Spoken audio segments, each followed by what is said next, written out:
Euzu billahi mineşşeytanirracim. Bismillahirrahmanirrahim. Kur'an-ı Kerim'in 6. suresi Engam suresi. Öydeci mallar. Engam suresi Mekke'de inen sürelerden bolup 165 ayetten ibarettir. Sürenin adı 126-144. ayetlerin arasında 6 gezek ağzalayan düye, sığır, koyun ve geçi yağlı öydeci mallar manisini anlayan Engam sözünden gelip çıkıyor. Sürede imanın esasları, inanç, ıhtikat, vahiy, peygamberlik, ölümden sonra dirilmek ve edilen amallara göre sıylık ya da ceza verilmek yağlı meseleler barada aydırlık geçiliyor. Rahman ve Rahim olan Allah'ın adı bilen ähli hamd senalar asmanları ve yeri yaradan, garanqılığı ve aydınlığı bar eden Allah'a mahsustur. Munça alamatlardan son kapırlar henizem butları özlerinin perverdigarları bilen den tutyarlar. Sizi palçıktan yaradan, son acalı yazgıt eden oldur. Kıyamet günü için bellinden vakit onun yanındadır. Son siz dirilcilecektiğiniz hakta henizem şüphe ediyersiniz. Ol asmanlarda da, yerde de ibadata layık Allah'dır. Ol sizin gizleyeninizi de, eşkar edýäninizi de bilýändir. Ol sizin hayırdan ve şerden gazanýan zatlaryňyzy hem bilýändir. Olar özleriniň perwerdigarynyň aýatlarynyň bir ayet gelse ondan hökmän yüze öwürýärler. Biz olar özlerine hak gelenne onu yalan hasaplap ýaňsyladylar. Emma tiz wagtda olara ýaňsylan zatlarynyň habarlary geler. Olar bizim özlerinden öň yer yüzünde size berilmedik mümkinçiliklerimizi beren, asmandan olara bol edip yağış beýveren, derýalary öýleriniň aşagyndan aktyryp goýan ençeme nesilleri yok edendigimizi görmedilermi? Biz soň olary günäleri sebäpli helak etdik ve olaryň izinden başga nesil yaratdyk. Ey Muhammed, eger biz sana kagyza ýazylan bir kitap indersedik, olar hem onu elleri bilen tutup görsediler, şonda da kapırlar bu äşkär jadygörlükden başga zat däl diýerdiler. Çündirişi Kur'an-ı Kerim Peygamberimiz Muhammed sallallahu aleyhi ve selleme Cebrail periştäniň üstü bilen indirilendir. İndirilen ayetler kitap görünüşünden bolman dine okap berilip Peygamberimize öwredilip ya tuturulupdyr. Kapırlar kudratları görüp ayetleri eşitseler de bu görünüş vahyini kabul etmän, onun yazılan kitap görünüşüne gelmegini isläpdirler. Allah Taala bu ayette Kur'an-ı Kerim'in olaryň islam görünüşüne indirilen ýagdaýyna hem kapırlaryň onu inkar etjekdikleri barada aýdýar. Çünkü öň Musa Peygamber aleyhisselama Tevrat kitabı yazılan görünüşde iwerilse de kapırlar ona inanmandyrlar. Olar kapırlar ona Muhammed'e bir perişte indirilmeli, iwerilmeli dälmidi diýdiler. Eger biz bir perişte indiren bolsadyk, olar hem inkar etselerdi, elbette boljak iş bolardy. Olary helak ederdik. Soň olara möhlet hem berilmezdi. Eger biz peýgamber edip bir periştäni iýersedik, hökmän ony adam görnüşine iýererdik. Olary özlerine düşen şüphelerine ýene de düşürerdik. Düşündirişi Peygamber insan bolan soň ona sen hem biziň ýaly bir insansyň diýip inanmayan kapırlar periştäni insan şekline görseler hem ona biz senin periştediğini niyeden bileli, sen hem biziň ýaly insansyň diýip onun perişteligine inanmazdylar. Onun getiren hak dinine kulak asmazdylar ve peygamberlerini hem tasdik etmezdiler. Kasam bolsun, senden öňki geçen peygamberler hem ýaňsylandylar. Şonuň üçin hem ýaňsylanýan ol zatlary azap olardan ýaňsylaýanlaryň özlerini gurşap aldy. Ey Muhammed, sen olara siz yer yüzüne aýlanyň. Soň peygamberleri yalançy hasaplayanlaryň soňunyň nähili bolandygyna bir serediň diýip aýdy. Asmanlardaky we ýerdäki zatlar kiminki? Soň hem elbette Allah'ın kıdırdığı, ol bendelerine rahmet etmegi öz barlygyna ýazdy, wezipe edindi. Kasam bolsun, ol sizi amala aşjagına şek şüphe bolmadyk kıyamat gününde bir yere jemler, özlerini ziyana sokanlar ine olar inanmazlar. Gijede we gündizde yerleşen ähli zat onunkydyr. Ol ähli zat eşidýändir, bilýändir. Sen olara men asmanlary we yeri ýokdan bar eden, ähli canly zady iýdirýän, rızkal berýän, emma özü iýdirmeýän Allah'dan özgäni dost tutunarmy diýip aýdy.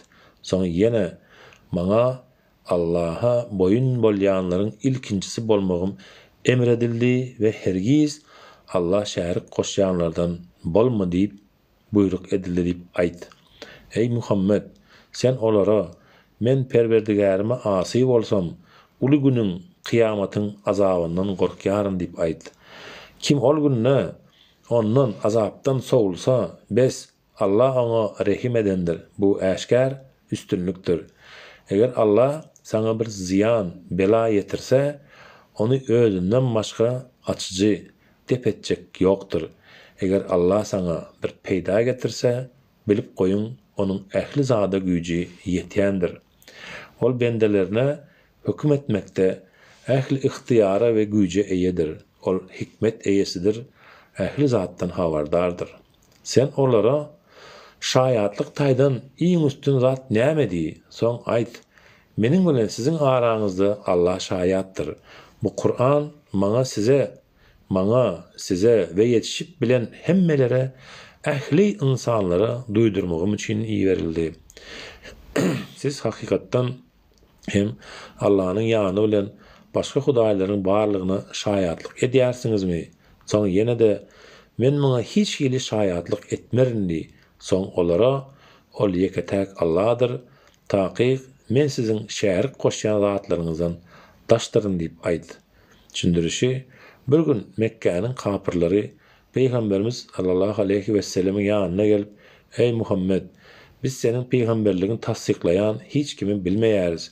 Sen hakda Nasranilardan we Yahudilerden hem soradyk berýän. Olaryň aýtmagyna görä, ön kitaplarda sen barada hiç hili zat aýdylmandyr. Sen bize öz peýgamberligiňe şaýatlyk edýän birini görkezdiler. Şonda ýokarky ayet inipdir. Bizim özlerine kitap berenlerimiz Yahudiler ve Nasraniler onu Muhammed'i öz oğullarını tanayışları ýaly tanaýarlar. Emma özlerine ziyan edenler ine olar, ona iman getirmezler. Ýokardaky ayet Yahudilerin ve Nasranilerin yani Hristiyanların Hz. Muhammed aleyhissalatu vesselam'ın peygamberliginin hakdygyny bilýändiklerini subut edýär. Olaryň mukaddes kitaplarına Peygamber aleyhissalatu vesselam'ın geljegini buýşlaýan habarlar bardyr. Muny bilýän Abdullah ibn Salam atly bir Yahudi alim, men Muhammedi oğlumy tanaýşyndan hem has gowy tanaýaryn. Onuň peygamberliginiň hakdygyna hiç hili şek şüphem ýok. Emma çağam barada nirede bileýin? Belki enesiniň maňa hyýanat eden bolmagy mümkin, oňa şüphem bolup biler diýipdir. Allah yalan ýönkänlerden ýa-da onuň ayetlerini yalan hasaplanlardan has zalim kim bolup biler? Taqiq zalimler azapdan halas bolmazlar. Biz ol kıyamet günü olaryň hemmesini bir yere jemläp Allah şärik goşanlara, hani boş yere Allah şärik goşan hudaýlaryňyz nerede diýeriz? Soň olaryň fitnesi ahirki netijeleri Perwerdigarimiz Allah'a kasam bolsun, biz Allah şärik goşanlardan bolmadyk diýmekden başga zat bolmaz. Seret, olar öz ziyanlaryna nähili yalan sözlediler ve olaryň Hudaý diýip tostan zatlary nähili ýitikdi. Olaryň arasynda Kur'an okayan mahalyň seni dinleýänler hem bar. Biz oňa Kur'any düşünmezler ýaly olaryň yüreklerini perdeläp, gulaklaryny agyrlaşdyrdyk, keretdik. Olar eger her türlü alamatlary, mucizalary görseler hem oňa inanmazlar. Hatta olar senin ýanyňa gelenlerinde senin bilen jedelleşip bu Kur'an önkülerin erteklerinden başka da däldir diýerler.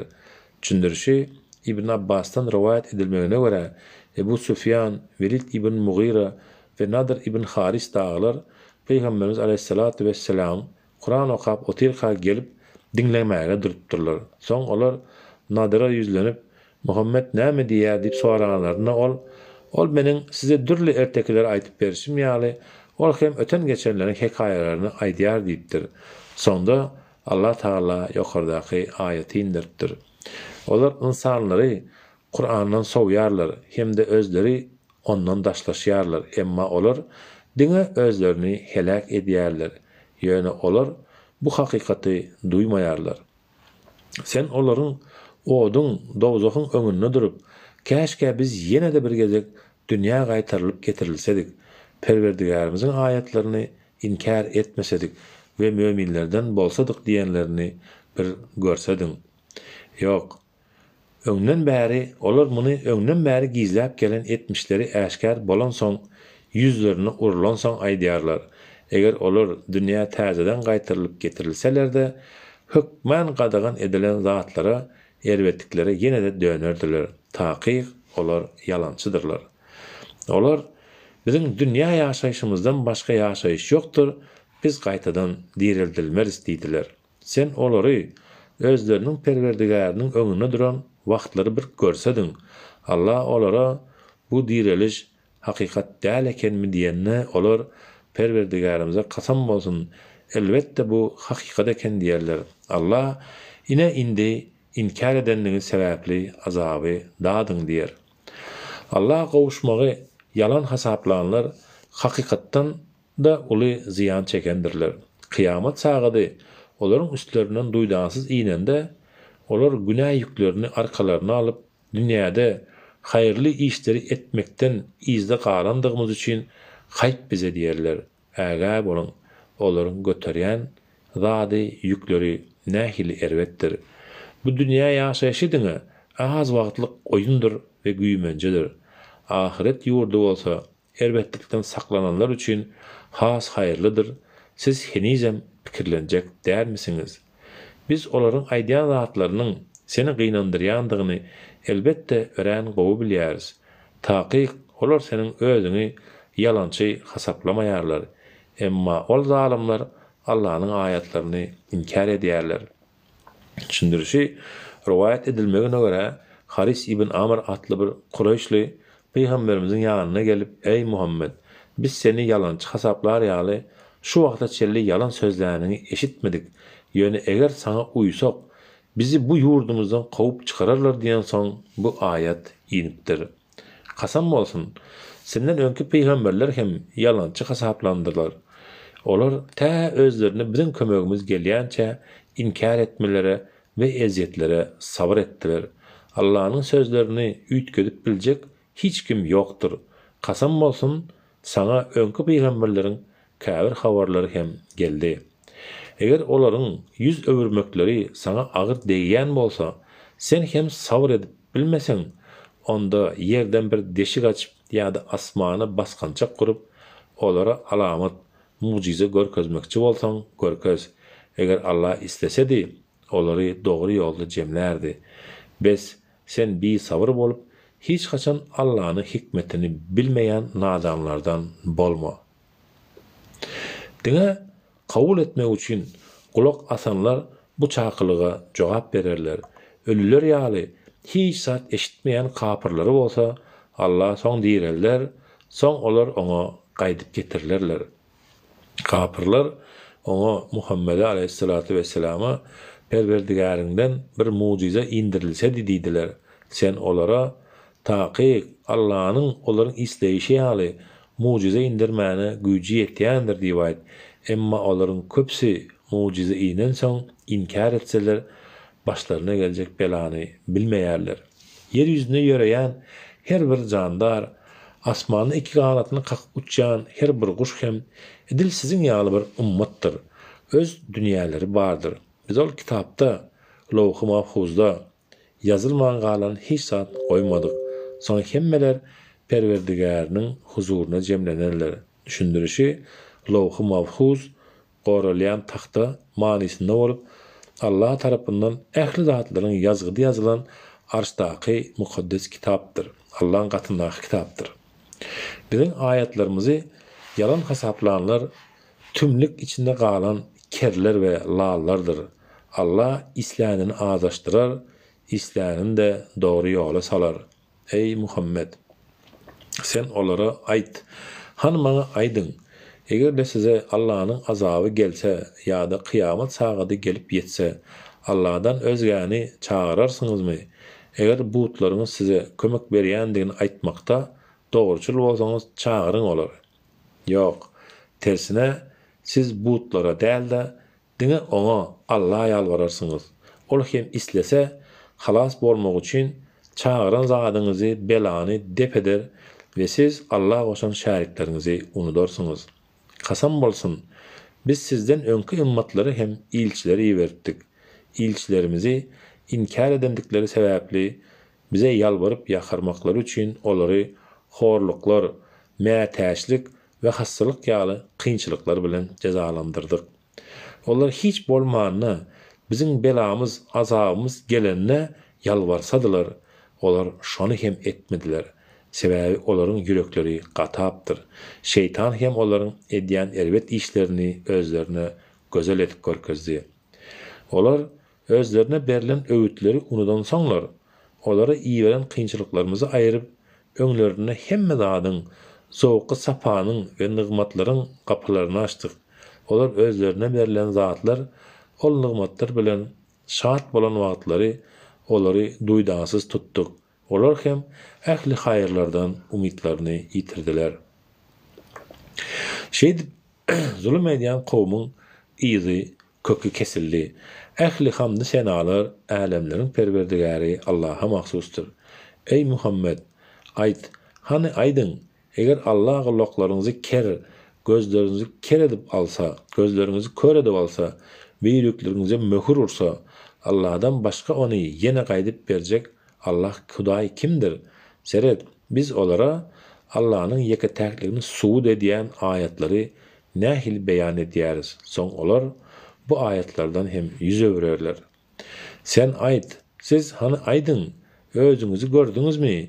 Eger Allah'ın azaby size duýdansyz ýa-da açaçan gelse, zalimlerden hey başkasy helak bolarmy?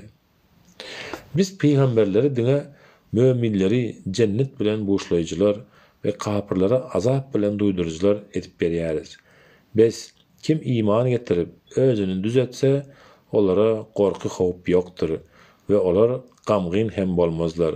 Bizim ayetlerimizi inkar edenler bolsa, halka karşı gidip yoldan çıkandıkları üçün azaba duçar bolarlar. Sen olara, men size Allah'ın hazinalary meniň ýanymda diýmeýärin, men gaýby hem bilmeýärin, men size men bir periştedirin hem diýmeýärin, men diňe özüme wahy edilene tabin bolýarym di. Soň ýene de hey kör bilen görýän kişi deň bolarmy? Hey siz pikir etmeýärsiňizmi diýip aýdy. Düşündürüşi bir gede kapırlar Peygamberimiz Muhammed sallallahu aleyhi ve sellem'in ýanyna gelip, eger senin peygamberlerin hak bolsa, perwerdigäriňden bize baýlyk dilediler. Şonda Allah Taala bularyň peýgamberiň elinäki zat däldigini we munyň diňe Allah'ın eradasyna barlygyny habar berip bu aýaty indirtdir. Özleri üçin ondan Allah'dan başga hiç bir dost ve şepagatçy bolmadyk. Perwerdigäriniň huzuruna jemlenmekden hawatyr edýänleri kapyrlykdan ve günah işleri etmekden saklanmaklary üçin onun Kur'anyň emirleri bilen korkuz duýdur. Onun Allah'ın didaryny, razylygyny isläp, ertir akşam özleriniň perwerdigärine ýalwaryp, niyaz edenleri ýanyňdan kowma. Olaryň hasaplarynyň etmişlerinden sana hiç hili jogapkärçilik ýokdur. Senin hasabyňdan eden işlerinden hem olara hiç hili jogapkärçilik ýokdur. Biz olary ýanyňdan kowsaň, onda sen özüňe zulüm edenlerden bolarsyň. Düşündürüşi Mekkeli kapırlar Peygamberimizin aleyhissalatu vesselam ýanyna gelip, eger sen ýanyndaky Habbab, Bilal, Ammar, Suhayb ýaly garyplary kowsaň, biz sana tabin bolarys diýenlerinde bu ayet inipdir. Şeýdip biziň aramyzdan Allah'ın nigmat iman berenleri şularmy diýmekleri üçin biz olaryň käbirini, baýlaryny, käbirleri garyplar bilen synak etdik. Eýsem Allah iman we Kur'an nigmatlarynyň kadryny bilip şükür edenleri has gowy bilmeýärmi? Ey Muhammed, biziň ayatlarymyza iman getirenler senin ýanyňa gelenlerinde olara size salamatlyk bolsun diýip aýt. Perwerdigäriňiz özüniň barlygyna şu rahmeti ýazdy, wada berdi. Sizden kim bilmezlikden bir günah iş etse, ondan soň towba etse ve özüni düzetse, taqiq ol Allah bağışlayıcıdır, rahim şefaatlidir. Biz şeýdip günahkarlaryň, kapyrlaryň ýoly möminleriňkinden äşkär belli bolsun diýip ayetleri doly beýan edýäris. Ey Muhammed, aýt, siziň Allah'ın ýany bilen başga çağıryan butlaryňyza ibadet etmek maňa gadagan edildi. Soň ýene de aýt, men siziň ýanymdaky garyp gasarlary kowmak we butlary ibadet etmek ýaly islegleriňize uýmaryn. Ýogsa eger şeýle etsem, men azaşyp dogry ýola gönükdirenlerden bolmaryn. Aýt, men Perwerdigarimden gelen äşkär delile dayanýaryn. Siz bolsa ony yalan hasapladyňyz. Siziň howluyan, isteýän zadyňyz, azabyňyz meniň ýanymda, ihtiýarymda däl. Höküm diňe Allah'ın ihtiýaryndadyr. Ol diňe haky, dogryny aýdýandyr. Ol hak bilen nähaky aýyl saýl edýänleriň iň haýyrlysydyr. Aýt, eger siziň şol howlukmaçlyk bilen isleýän zadyňyz, azabyňyz meniň ýanymda, ihtiýarymda bolsady, meniň bilen siziň araňyzdaky boljak iş bir eýän bolardy.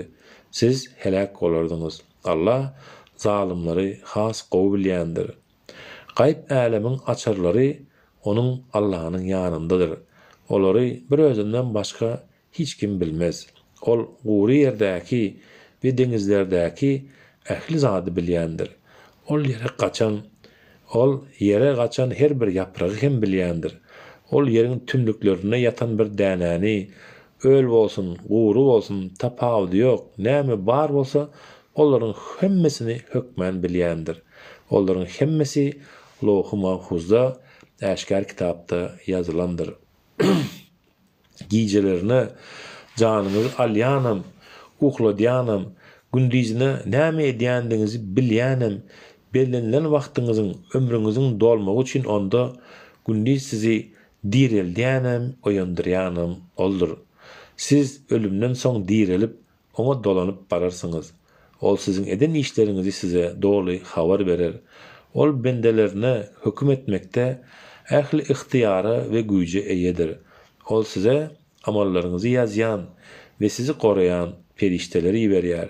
Eger siziň biriňize ölüm pursaty gelip ýetse, biziň ilçelerimiz, ölüm periştelerimiz onuň ruhuny, janyny alarlar.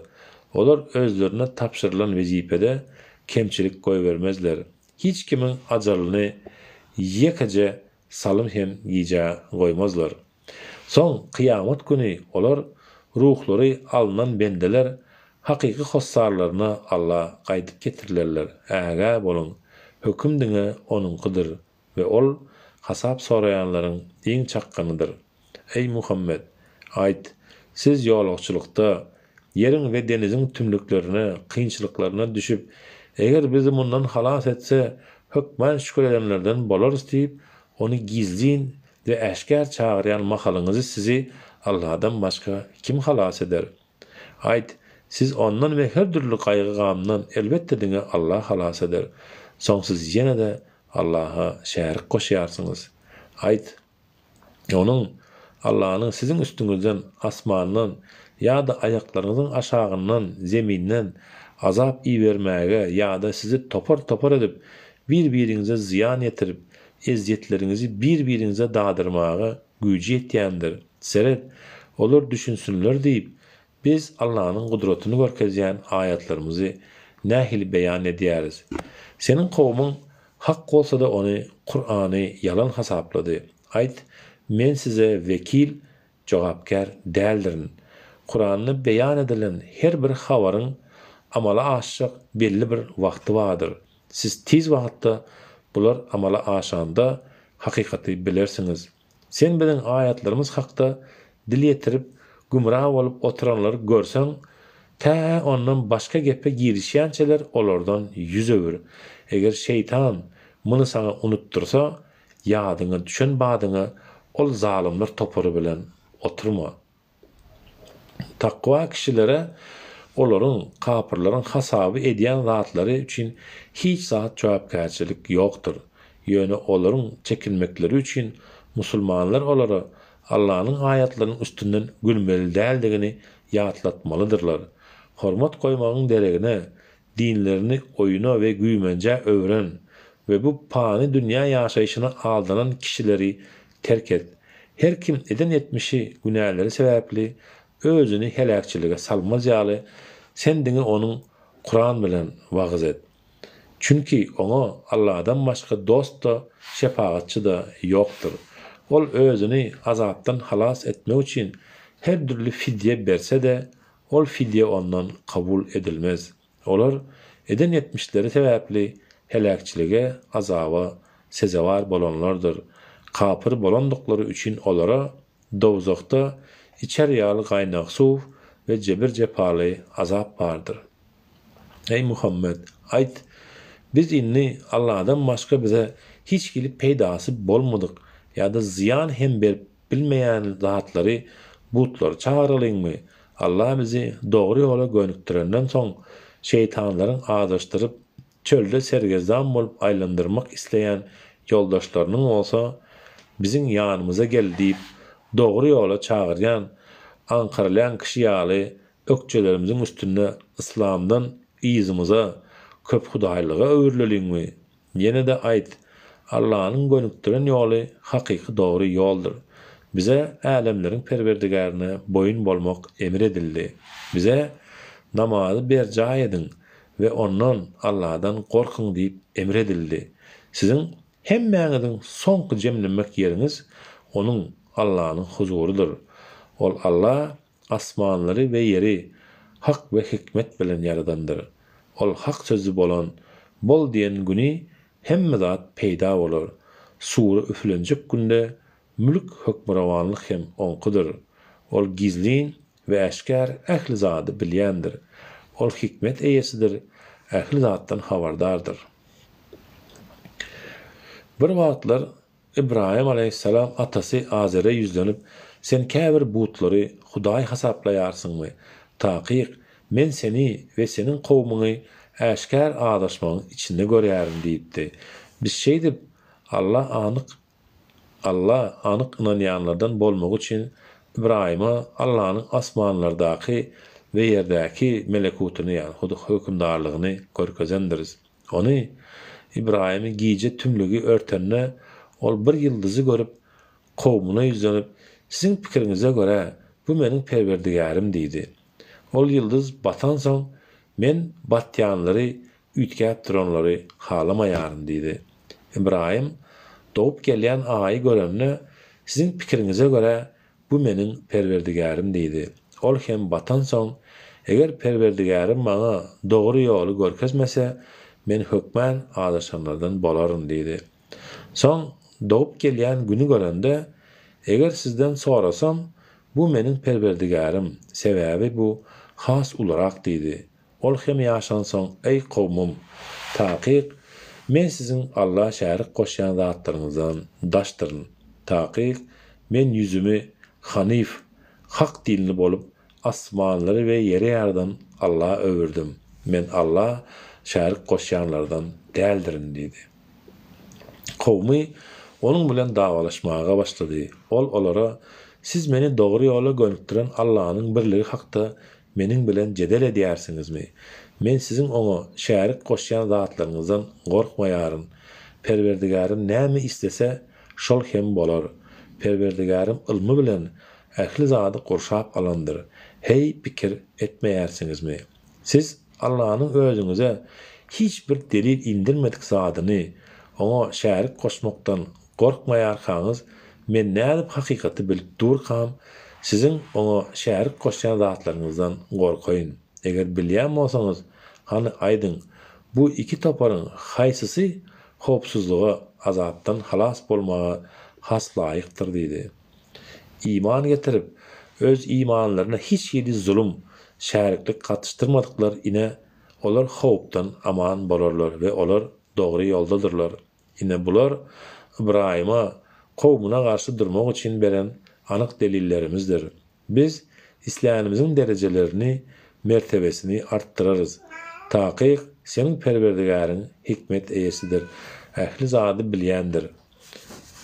Biz ona Ibrahima, Ishak bilen Yakuby perzent etip berdik. Olaryň her haýsysyny dogry ýola peýgamberlige gönükdirdik.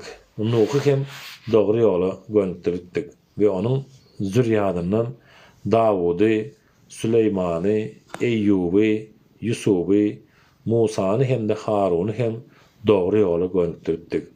Biz ýaxşy işleri edýänleri ine şeýdip syýlaglarys.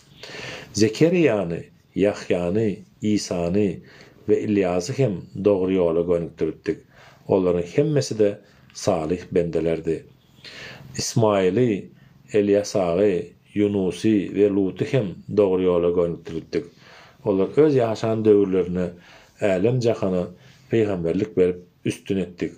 Olaryň ata-babalaryndan, zürriýatlaryndan we doganlaryndan käbirlerini hem töwerenek insanlardan üstün edip saýlap seçdik.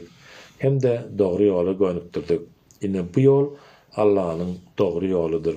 Oňa bendelerinden isleýänini gönükdirerler. Eger olar Allah şärik goşsadylar, onda olaryň ýeten şol derejelerine garamazdan eden ähli ýaxşy amallary puç bolardy. Ine olar bizim özlerine kitap, hikmet ve peýgamberlik beren bendelerimizdir. Eger olar kapyrlar bu ayatlarymyzy inkar etseler, onda biz inkar etmeýän bir kowmy möminleri olara derek vekil edendiriz. Ýagny Allahy kitaplara tabin boljak müminler hökmän bolar. Ine olar Allahyň dogry ýola gönükdiren kişileridir. Sen hem olaryň ýoluny tabin bol. Ey Muhammed, sen olara men muňa peýgamberlik wezipämi size ýetirendigim üçin sizden hak tölemeňizi soramaýaryn. Ol Kur'an bütün alem jahan üçin diňe bir öwüt nasihatdyr. Yahudiler Allah şanyna laýyk derejede hormat goýmadylar. Çünki olar Allah hiç bir adama, peýgambere hiç saat kitap inderen däldir diýdiler. Sen olara aýt, onda Musanyň insanlara nur ve dogry ýol hökmüne getiren kitabyny Tewraty kim indirdi? Siz ony böyle kagyzlar görnüşine saklap, bähbidiňize ýarayan käbir aýatlar görkezip, Muhammed hakdaky köp aýatlary bolsa ýaşyrýarsyňyz. Size bu Kur'an arkaly sizin we ata-babalaryňyzyň bilmeýän zatlary öwredilendir. Sen olara bu Kur'any Allah indirdi diýip aýt. Soň olary terk et. Çümen zatlarynyň batıl batkalyklarynyň içinde oýnap dursunlar. Bu Kur'an özünden öňki kitaplary tasdiklayan, şäherleriň enesi, merkezi bolan Mekke halkyny we onuň daş töwerenekleri azapdan gorkuzmagyň üçin sana indiren mübarek kitabymyzdyr. Ahirette inananlar oňa, Kur'ana inanarlar we olar namazlaryny berja ederler. Allahyň adyndan yalan toslayandan ýa-da özüne hiç geli wahy gelmese de maňa da wahy geldi diýenden ýa-da Allahyň indireni ýaly aýatlary menem indirerin diýenden has zalim kim bolup biler? Ey Muhammed, sen bu zalimleri can çekişýän soňky deminde wagtlary ajal perişteleriniň ellerini uzatyp olara canlaryňyzy, ruhlaryňyzy çykaryn. Siz bugün Allah hakda hakikat bolmadyk, yalan zady aýdandyňyz, onun ayatlaryny ulumsylyk bilen inkar edendiňiz sebäpli rıswa edici azap bilen cezalandyrarsyňyz diýenlerinde ol kapyrlaryň ýagdaýyny bir görsedin. Bu ayat Müseleymetül Kezzab ve Esvet Ansi ýaly käbir yalançylaryň Bize de vahiy gelýär diýip özlerini peýgamber iglan edendikleri üçin inipdir. Kasam bolsun, sizi ilki başta doğulanınızda yaradışımız ýaly ahirette hem bize yalnız başınıza gelirsiniz. Siz bizim iyi veren zatlarımızı, dünya malını arkalarınızın izinine koyup gelirsiniz. Öz yaradılışınıza Allah şerikler hasaplan şefaatçılarınızı sizin yanınızda görmeyeriz. Kasam olsun, sizin olur bilen aranız üzülümdür ve Hudaý hasaplayan zatlarınızın hemmesi sizden yitirim bolandır. Taqiq Allah dänäni, tohumy, agyş çykarmak üçin şänikleri ýaryp östürýändir. Ol ölüden dirini, diriden hem ölüyini çykarýandyr. Ine ol hem Allah'dır. Biz siz imandan nädip öwürlüp bilýärsiňiz? Ol säheri giýje garaňkylygyndan ýaryp çykarýandyr. Ol giýjäni diýince alyş, günü we aýy hem wagtlary bilmek üçin hasap ölçek etdi. Bu kudreti güýçli ve ähli zady bilýän Allah'nyň ýazgydydyr, nizamydyr, tertibidir. Ol Allah yerin ve denizin tümlüklerine size yol görkezmek üçin yıldızları yaradandır. Biz Allah'nın kudreti hakda pikir edip bilmek isteyenler için Allah'nın birliginin delillerini giňişleýin beyan ettik. Ol Allah sizi bir candan, adam atadan yaradandır. Son sizin için ata birini, gonolga, ene göwresini hem amanat goralyan yer ettik. Biz düşünmek isteyenler için Allah'nın birliginin delillerini giňişleýin beyan ettik. Ol Allah asmandan su gal inderýändir. Biz ol su bilen her türlü ösümlük çıkardık. Soň ol ösümlüklerden bir-birinin üstüne çırmaşan däneleri östürüp täze gök nahallary çıkardık. Hurma ağacının şaharlarından bolsa aşak salkyp duran salkymlary, üzüm ağaçlaryny, bir bölegi meňzeş bolmadyk zeytun ve nar ağaçlaryny çıkarýarys. Olar miwe berip bişen wagty olaryň miwesine nazar aýlan. Taqiq bularda iman getirenler üçin uly ibratlar bardyr. Olar kapyrlar, jynlary Allah şärik koşdular. Aslında olary ol Allah yaradandyr. Olar nadanlyk bilen oňa Allah ogullar we gyzlar hem ýönkediler. Ol Allah olaryň aýdýan sypatlarynyň päkdir we ören beýikdir. Ol Allah asmanlary we ýeri ýokdan bar edicidir. Eýsem özüniň ýan ýoldaşy bolmasa nädip onuň perzendi bolsun? Ol ähli zady yaradandyr we ol ähli zady bilýändir. Bu sizin perwerdigäriňiz Allah'tır. Ondan başga ibadata laýyk Hudaý ýokdur. Ol ähli zadyň ýaradyjysydyr. Siz diňe oňa ibadat edin. Ol ähli zady vekildir, eýedir. Gözler bu dünýäde ony görüp bilmez. Emma ol ähli gözleri görýändir. Ol ähli zadyň inçe sırlaryny hem bilýändir. Ähli zatdan habardardyr. Taqiq size perwerdigäriňizden düşünjeler, hakykatlar gelendir. Kim hakykatly görse, bu onun öz behbidinedir. Kim kör bolsa, görmese, ol hem onun öz ýanynadyr. Aýt, men sizin üstüňize gözekçi däldirin. Ine şeýdip biz ahirinde olaryň sen bu aýdýan zatlaryny gowy edip bir ýerden ders alypsyň, öwrenipsiň diýmekleri üçin ve ony Kur'any bilmek isteýänlere düşündirmek üçin biz aýatlary şeýdip dürli beýan edýäris. Sen Perwerdigäriň tarapyndan özüňe wahy edilene tawin bol. Ondan başga ibadata laýyk Hudaý ýokdur. Sen Allah şärik goşýanlardan ýüz öwür. Eger Allah istesedi, olar Allah şärik goşmazdylar. Biz seni olaryň üstünde gözekçi we gorokçy edip goýmadyk. Sen olara edin işlerine vekil we jogapkar hem dälsiň. Siz olaryň Allah'dan başga ibadat edýän hudaýlaryna sögmäň, dil ýetirmäň. Ýoksa olar hem nadanlyk edip hetden aşyp Allah sögerler, dil ýetirerler. Biz şeýdip her ummata öz eden işlerini ýaxşy görkezdik. Son olaryň gaýdyp barjak yerleri özleriniň Perwerdigarine bolar. Ol hem olaryň edin işlerine özlerine doly habar berer. Olar eger özlerine bir mucize gelse görkezilse, o hökmän inanjaklyklary barada Allahyň adyndan çyndan kasam etdiler. Ey Muhammed, sen olara mucizeler diňe Allahyň ýanyndadyr, ihtiýaryndadyr diýip aýt. Olara İslam mucizeleri gelse, olaryň ýene-de iman getirmejekdiklerini siz bilmeýärsiňiz meýsem. İlki başta ona mucize inanma işleri ýaly, biz olaryň yüreklerini hakykaty duýmaz ýaly we gözlerini hem hakykaty görmez ýaly öwreriz. Biz olaryň aljyraňy edip azynlyklarynyň içinde öz başlaryna goýarys. Eger biz olara isleýişleri ýaly perişteleri peýgamber edip indersedik, ölüler hem dirilip olar bilen gepleşsedi we hemme zady açaçan öňlerine jemlesedik, şonda da Allahyň isläninden başgalary bir bahana taf iman getirmezdiler. Ýöne olaryň köpsi iman getirmeň Allahyň ihtiýaryna baglydygyny düşünmeýärler.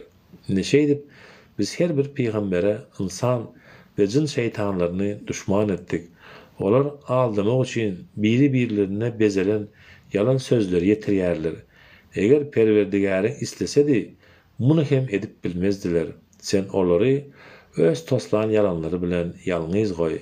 Olar ahirete inanmaýanlaryň yürekleri onu bezelen yalan sözlere meýil edip ondan lezzet almaklary üçin hem de kazanýan zatlaryny, günälerini kazanmaga, işlemäge dowam etmekleri üçin bezelen yalan sözleri aýdýarlar.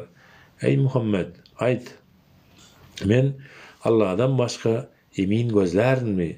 Size kitabı giňişleýin beýan edip indiren odur. Taqiq özlerine ön kitap berenlerimiz ähli kitabyň alymlary hem onun Kur'anyň senin Perwerdigaryň tarapyndan indirilendigini bilýändirler. Biz sen Kur'anyň hakdygyna şüphe edijilerden bolma. Senin Perwerdigaryň sözü dogruluk we adalet taýdan kämildir. Onun sözlerini üýtgedip biljek hiç kim ýokdur. Ol ähli zady eşidýändir, bilýändir.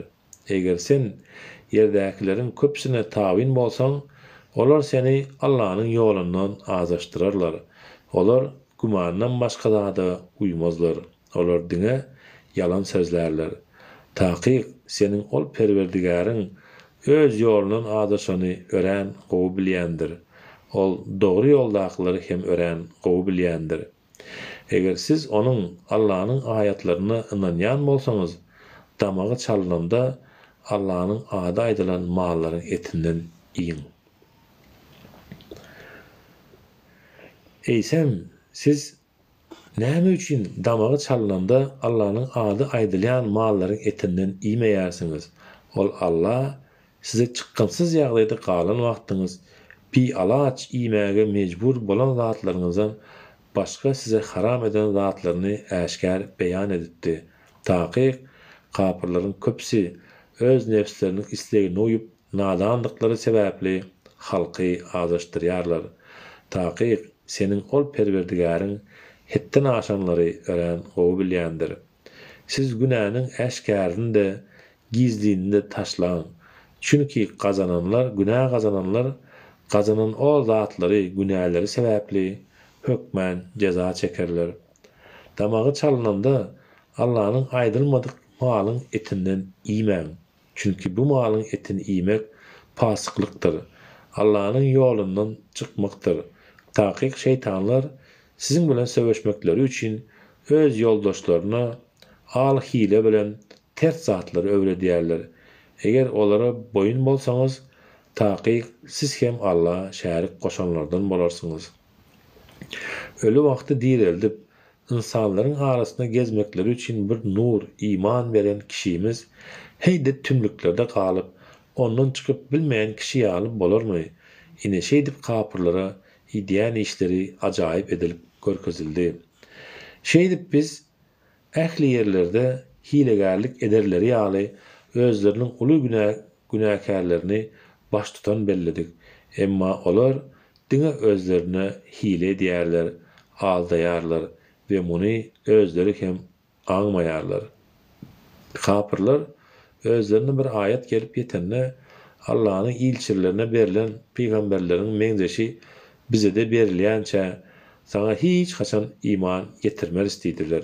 Allah peygamberleri kime nätip berjekdigini özü ören, o bilýändir. Edýän hileleri sebäpli günah iş edýänlere Allah'ın ýanynda kıyamet günü ýowuz azap gelip deger. Allah kimi doğru yolu göndürmek istese, onun gursogyny, kalbyny İslam'a açar.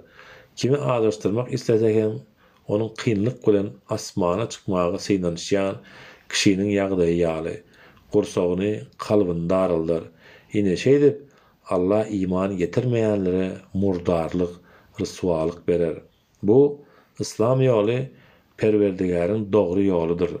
Biz pikirlenip öwüt alýan kişiler üçin ayetlerimizi dolu beyan ettik. Özlerinin Perwerdigäriniň ýanyndaky salamatlyk ýurdy cennet olaryňkydyr. Eden hayırlı işleri sebäpli ol Allah olaryň dostudur, himayetkäridir.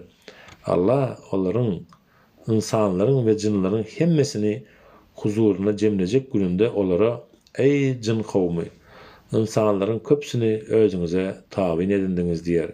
Olaryň jinlaryň insanlardan bolan dostlary hem ey Perwerdigärimiz, biz käbirimiz olaryň käbirinden peýdalandyk we bize berilen wagtyň soňuna çelli gelip yetdik diýerler. Wagtyň soňuna gelip yetdik diýerler. Onda Allah, Allah'ın islan wagty geçýänçe sizin içinde ebedi galjak yeriniz dozokdur diýer. Taky senin Perwerdigäriň hikmet eýesidir, ähli zady bilýändir. Ine şeýdip biz gadanýan zatlary, günäleri sebäpli zalimleri bir-birlerine musallat ederiz. Ey jin we insan kawmy, araňyzdan size meniň ayetlerimi düşündirýän we bugüne gowuşjakdygyňyzy, düşjekdiňizi duýdurýan peýgamberler gelmedimi? Olar biz gelen peygamberleri inkar edip özümüze karşı özümüz şayatlık ettik diýerler. Hawa dünýä şeýşi olary aldapdy we olar özleriniň kapır bolandyklaryny özlerine karşı özleri şayatlyk etdiler. Bu görnüşde peygamberleriň iýerilmegi senin Perwerdigäriň halky gapyl ilahy emirden bir habar bolan şäherleri, ülkeleri nähak yere helak etmezligi üçindir. Düşündürüşi Allah Taala insanlara peygamber iýermezden eden ýalňyşlary üçin olardan hasap soramaz. İnkar etmekleri ve günah işlemekleri sebäpli olary cezalandyrmaz. Emma insanlar iýerilen peygamberleriň emirlerine kulak asman, öz isteklerine göre hereket etseler, ahirette azaba duçar bolarlar. Her kim eden işine göre dürlü dereceleri kazanar. Senin Perwerdigäriň olaryň edýän işlerinden gapyl däldir. Senin Perwerdigäriň baýdyr. Hiç zada mätäç däldir. Rahmet eýesidir. Ol islese sizi ýok eder we sizi başga bir kowmyň zurýadyndan, neslinden ýaradyşy ýaly sizden soň ýüregiňize, ýeriňize islänini getirir. Taky size wada verilen zat hökmän geler. Siz Allah'ın etjek işlerinin öňüni alyp bilmersiňiz. Sen aýt, ey kowmum, siz näme başarýan bolsaňyz edin, aýamaň, men hem etjegimi ederim. Allah'ın görkezen hak ýolunda ýörärin. Siz dünýäniň ajaýyp soňunyň netijesiniň kiminki boljakdygyny tiz wagtda bilersiňiz, göz ýetilersiňiz. Takyk zalimler hiç haçan halas bolmazlar. Olar butparazlar Allah'ın yaradan ekinlerinden ve mallarından özleriçe ona Allah bir pay keskitlediler ve özlerinin toslama düşüncelerini eğirip bu Allah'ınki, bu hem hudaýlykda şäriklerimizinkidir, butlarınkidir diýdiler. Bes olaryň şärikleriniň butlaryna değişli olan pay Allah üçin niyetlenen yerlere sarf edilmek üçin yetmeýärdi, ulanylmaýardy. Emma Allah üçin keskitlenen pay şäriklerine, butlarına yetýärdi. Olar üçin ulanylýardy. Olaryň berýän hökümleri nähili erbetdir. Şündürişi butparazlar Allah we özleriniň butlary üçin ekin ekýärdiler. Allah üçin ekenleri yetişip Hudaýlardan adyny ekinleri bitmese, Allah üçin ekenleriniň bir bölegini Hudaýlaryna degişli paýa goşup, Allah hiç sada mätäç bolmady Hudaýdyr. Bular bolsa mätäçdirler diýerdiler. Tersine, ýagny butlaryna degişli ekin yetişip, Allah üçin ekilen ekin bitmese welin, Allah'ın paýyna hiç zat goşmagan, Allah hiç zat da mätäç däldir diýerdiler. Neşeýdi bolar? Ol şärikleri, butlary, şärik goşanlaryň köpsine özleriniň gys perzentleriniň öldürmegi, gowy iş edip görkezdi. Bu olaryň perzentlerini helak etmekleri hemde İbrahim peýgamberden gelýän hak dinlerini bulaştırıp bozmakları üçin şeýle görkezildi. Eger Allah istesedi, olar muny edip bilmezdiler. Biz sen olary toslan yalanları bilen ýalňyz goý. Olar şol batyl düşünjeleri bilen bu butlara niyetlenilen mallar bilen ekinler gadagandyr. Olary bizim İslamymyzdan başgasy iýip bilmez. Bular üstüne minmek haram bolan mallardır diýdiler. Käbir mallar barada hem muny Allah emre edýär diýip oňa töhmet atyp mallaryň damaklaryny çalanlarynda Allah'ın adyny aýtmaýarlar. Olaryň bu töhmetleri sebäpli Allah tez wagtda olaryň jezalaryny berer.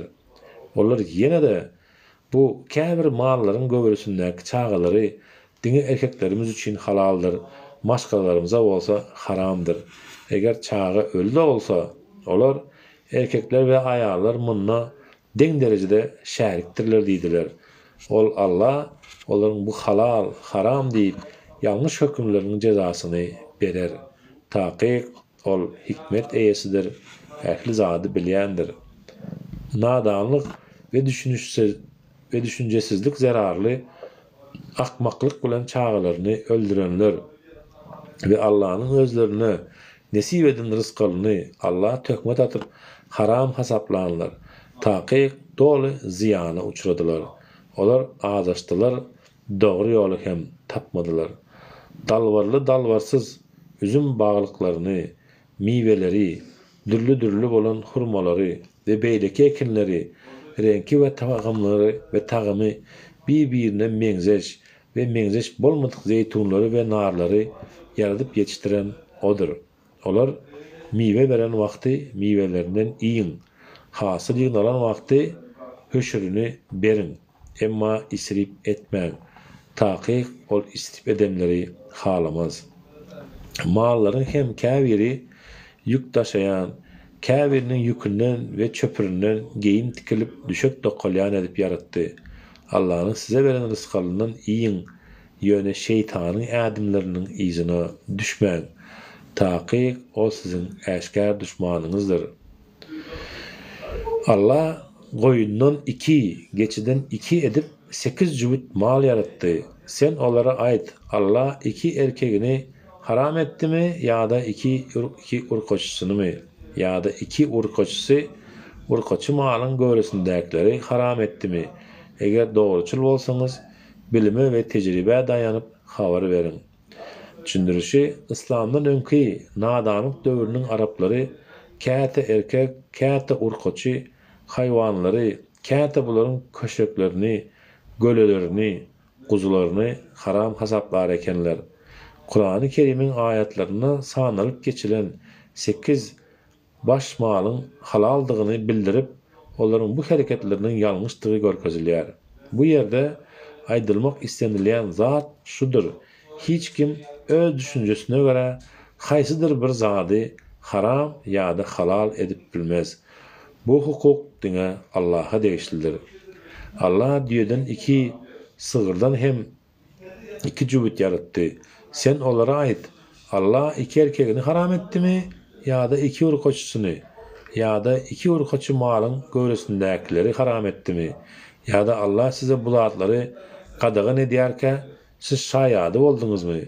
eýsem nadanlyk edip insanlary azaşdyrmak üçin toslan ýalanyny Allah'ın adından aýdýandan has zalim kim bolup biler? Taqiq Allah ol zalim kowmy dogry ýola gönükdirmez. Ey Muhammed, aýt, maňa wahy edilenleriň arasynda Kur'an'ı bir kişinin iýen zatlarynyň arasynda läş, damak kan, nejisligine hiç şüphe bolmadyk doňuz eti ýa-da Allah'dan başgasynyň adyna damagy çalynan maldan başga haram edilen zat tapmaýaryn. Emma kim çäresiz galsa, özgäniň hakyna el gatmazdan, temde zerurluk çägini geçmezden bulardan iýip biler. Taqiq senin perwerdigaryň bağışlayıcıdır, rahim şefaatlıdır. Biz Yahudilara goýundan, geçiden, sığırdan başka ähli toýnokly mallary iýmegi haram etdik. Sığırın ve goýunyň guýruklaryndaky ýağlaryny ve iç ýağlaryny haram etdik. Ýöne içegelerde bolan ýa-da süklere ýapşan iç ýağlary haram etmedik. Hetden aşandyklary üçin olary şeýdip cezalandyrdyk. Taqiq biz dogruçyldyrys. Eger olar seni yalançy hasaplasalar, olara sizin perwerdigäriňiz merhemeti giňdir. Onun azaby günäkär topardan gaýtarylmaz diýip aýt. Allah şärik koşanlar, eger Allah istesedi, bizem ata-babalarymyzam Allah'a şärik koşmazdyk. Hiç bir zady hem öz-özümizden haram etmezdik diýerler. Olardan öňküler hem tä biziň azabymyzy dadýan çağlar peýgamberlerini yalançy hasapladylar. Aýt, sizin ýanyňyzda, eliňizde bize orta goýup biljek anyk maglumatyňyz, belli bir deliliňiz barmy? Siz diňe ýalňyş çaklama uýarsyňyz, hemde diňe yalan sözleýärsiňiz. Aýt, iň anyk delil Allah'nynkydyr. Eger ol istesedi, elbette sizin hemmäňizi dogry ýola gönükdirerdi. Aýtgany, taqiq Allah şunu ýokarda adylan 8 baş haýwany haram etdi diýip tasdiklayan şaýatlary getirin. Eger olar yalan ýere şaýatlyk etseler, sen olar bilen bilelikde şaýatlyk etme. Bizim ayatlarymyzy yalan hasaplananlaryň, ahirete inanmaýanlaryň hemde butlaryny özleriniň perwerdigarine den tutarlarynyň isleglerine uyma. Aýt, gelin, men size perwerdigaryňyzyň nämeler haram edendigini okap bereýin. Oňa hiç zady şärik goşmaň. Ene ata ýaxşylyk edin. Mätäçlik duýgusy, gorkusy bilen çağalaryňyzy öldürmäň. Çünki sizin hem, olaryň hem rızkalyny beren Allah'tır. Elbetdikleriň äşkärine de, gizlisine de golaylaşmaň. Allah'ın haram eden janyny haksız yere kast etmäň. Ine akyl yetirseňiz, Allah size şulary emir edýär. Kämillik ýaşyna ýetýänçe ýetimiň emlägini iň gowy şekilde goraň. Ölçegi, çekimi dolu ve dürüst çekin. Biz hiç kime gücünün ýetýändiň artygyny ýüklemeýäris. Bir söz sözläningizde öz garyndaşyňyzam bolsa, diňe dogry sözleri, adalaty sözläň. Allah beren ähdi peýmanyny wepaly bolun. Allah bulary sizin pikirlenmeňiz üçin emir etdi. Taqiq, bu İslam meniň dogry ýolumdyr. Siz diňe oňa uyun. Başka ters ýollara uymaň. Ters ýollar sizi Allah'ın ýolundan daş düşürer. Allah bulary sizin erwetdiklerden saklanmaňyz üçin emir etdi. Soň biz ýaxşy amal edenlere nygmatymyzy dolu iyi vermek, dini taýdan hemme zady giňişden beýan etmek, hem de dogry ýola gönükdirmek we rahmet edip olaryň özleriniň perwerdigarine gowuşjakdyklaryna inanmaklary üçin Musa aleyhissalama ol kitaby Tevrat'ı berdik. Indi bu kitap Kur'an bizim indiren mukaddes kitabımızdır. Siz ona tabiin bolun. Merhamet edilmeňiz üçin Kur'an'a karşı gitmekten çekinin, sakının. Biz ol kitabı sizin bizden ön kitap diňe iki ummata Yahudilara ve Nasranilara indirildi. Biz bolsa olaryň kitapları okaýandyklarynyň bir habardyk diýmezdiňiz üçin indirdik. Ýa-da eger bize de kitap indirilsedi, biz olardan has dogry ýolda bolardyk diýmezdiňiz üçin Kur'any size indirdik. Biz ine size hem Perwerdigaryňyzdan äşkär delil, dogry ýol we rahmet gelendir. Allah'ın ayetlerini yalan hasaplap, insanların ona yönelmegine päskel berýänden has zalim kim bolup biler? Bizim ayetlerimizden yüz öwrenleri, bu yüz öwrendikleri sebäpli biz olary ören elhenç azap bilen cezalandyrarız. Eýsem, olar imana gelmek üçin periştelerin gelmegine ýa-da senin Perwerdigaryň azabynyň gelmegine ýa-da senin Perwerdigaryň kıyamet alamatlarının kâbirinin gelmegine garaşýarlarmyka? Senin Perwerdigaryň alamatlarının kâbirleri gelen güni ön iman getirmedik ýa-da iman getiren bolsa da sogaply işleri etmän, hayır gazanmadyk kişilere ol günkü imany hiç gelip peýda bermez. Sen olara garaşyň, biz hem garaşýarys diýip aýt. Dinlerini ýoýup, dürli toporlara, akımlara bölünenler bilen senin hiç hili zadyň bağlanışyň ýokdur.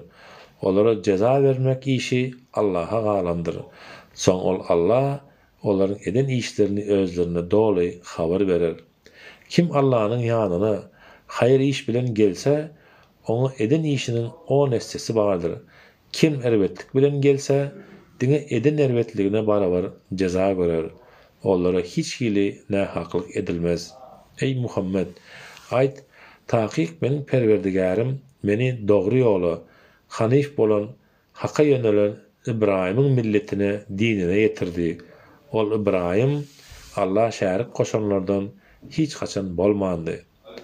Aýt, taqiq meniň okan namazym, haç we kurbanlyk ýaly ibadatlarym, ýaşaýyşym, ölümüm, älemleriň Perwerdigary bolan Allah üçindir. Onun hiç hili şärigi ýokdur. Maňa diňe bu ihlas emir edildi.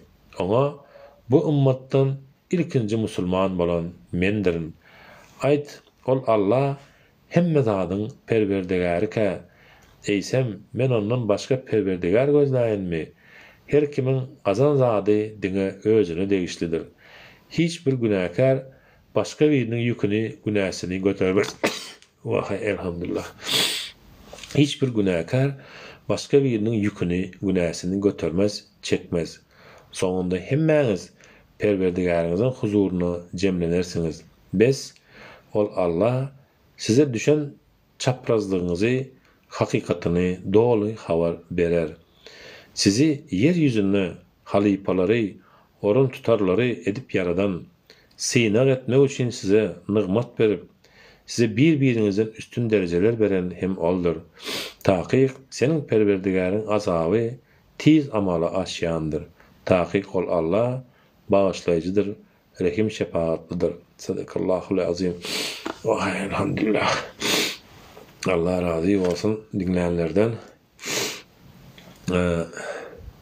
Enam suresini okuduk. Böyle 65 ayetten ibaret. Allahümme salli ala seyyidina Muhammed ve ala seyyidina Muhammed hamdül alemin rahmanirrahim maliki yevmiddin.